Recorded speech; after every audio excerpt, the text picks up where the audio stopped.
Hello everyone.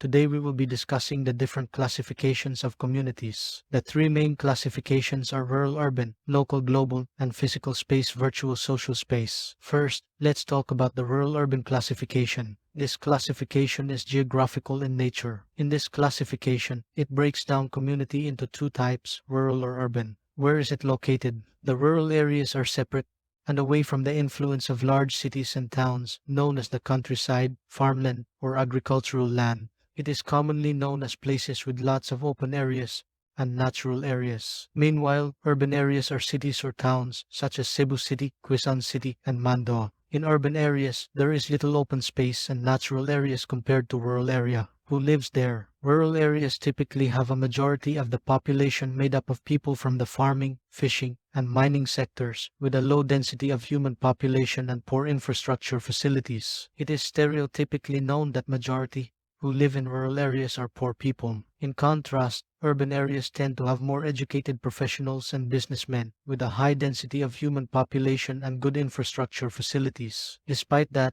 as we all know, informal settlers or squatters also live in the cities, who are known as urban poor, who likely came from the labor sector. How many people live in it? In rural area, there's low density of human population, while in urban areas, there's high density of human population. What are the services? On services, it depends from place to place, but it's stereotypically known that rural areas have poor infrastructure facilities for electricity, water, transport, educational institutions, health, employment, and more compared to the high presence of infrastructure facilities in urban areas. What is the land used for? Again, it is stereotypically known that in rural areas, land is for agricultural use. Examples include farming, and, in urban areas, land is for buildings for government, factories, business establishments, high-rise housings, and infrastructures such as transportations and subdivisions. What jobs do people have? Some common jobs in the rural areas include farming, fishing, teaching, and barangay health workers. Meanwhile, in the rural areas, a wide variety of professionals are found, such as in the field of information technology, medicine, engineering, teaching, research, and other jobs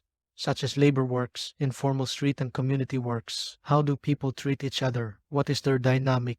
In rural areas, people tend to have a sense of unity and belonging with less social mobility and differentiation. Meanwhile, in urban areas, there is often more social nightlife with bars, restaurants, and entertainment options. But in some parts of the urban community, there can be a feeling of indifference and distrust among residents. Just to note, the differentiation may perpetuate stereotypes and oversimplifications of life in rural and urban areas. It's mostly to emphasize their differences. And in today's global community, a lot of changes is occurring. This includes work from home jobs and working as remote freelancers for an international client while staying in the provincial areas. Local global classification. Next, let's talk about the local global classification. The local global community concept divides communities into two categories, local and global. Local communities are based on close-knit social relations, while global communities are connected through far-reaching networks. This distinction is used to understand and communicate about people and cultures. In the face of globalization, it's important to consider and respect local cultures,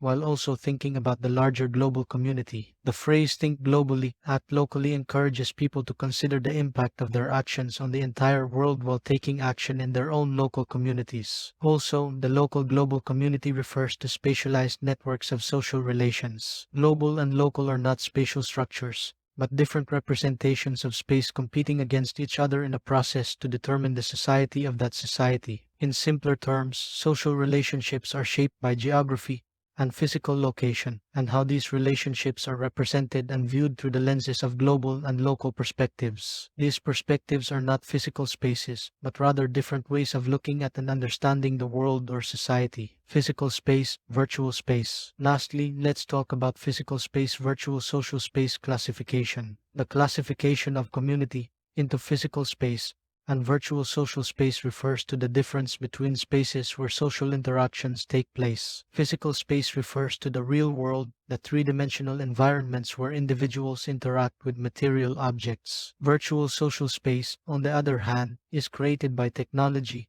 and refers to online spaces such as social media platforms where people interact with each other virtually. Specific examples of physical space include parks, and public squares, restaurants and cafes, malls and shopping centers, religious institutions, and the physical room you are in now. More specific examples of virtual space include Facebook, Twitter, Instagram, Discord, Zoom, Skype, Metaverse, and online gaming community. With the rise of online communication, communities have expanded beyond geographical limitations. People can now gather virtually and share common interests, regardless of their physical location. In conclusion, there are different ways to classify communities, including rural urban, local global, and physical space virtual social space. Understanding these classifications can help us understand the complexities and diversity of the communities we belong to and interact with. As we continue to explore these new forms of social interaction, it's important to be mindful of how our actions online can impact the communities we're a part of. Thank you for watching. I hope this video has been informative